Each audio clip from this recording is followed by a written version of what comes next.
तो उन समस्याओं से कैसे हमारे किसान निपटे? हमारी खेती करने वाले जो किसान हैं उनके सामने तमाम चीजों की दुविधाएं सामने आती हैं, तो उससे कैसे वो निपटे, कैसे वो आगे बढ़ें?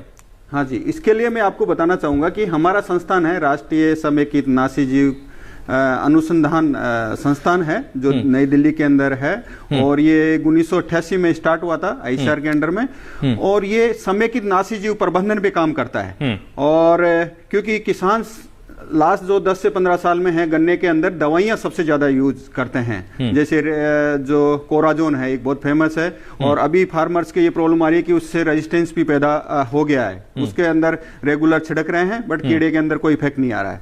तो इसके लिए समेकित नासीजीव प्रबंधन एक ऐसी उपाय है जिससे आप कीट और बीमारियों को नियंत्रण कर सकते हो।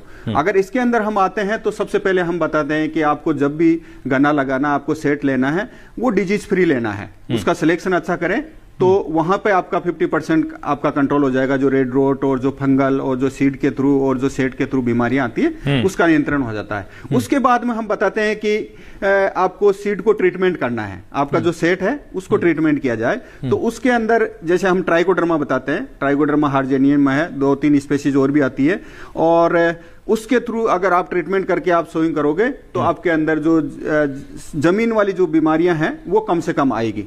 इसी प्रकार से रेगुलर, क्योंकि ये 1 साल की और 16-17 महीने की फसल है, तो इसके अंदर जैसे ही अप्रैल मई के आसपास होगा तो अर्ली सूट बोरर आ जाता है। तो उसकी समस्या के लिए हम फेरोमोन ट्रैप बताते हैं, बहुत ही अच्छी वो है। और उसके अलावा ट्राइकोग्रामा, एक ट्राइको कार्ड आता है, जो उसकी अवेलेबिलिटी सबसे बड़ी समस्या है, बट हमारे संस्थान ने अभी 2 साल से हम इस पे काम कर रहे हैं।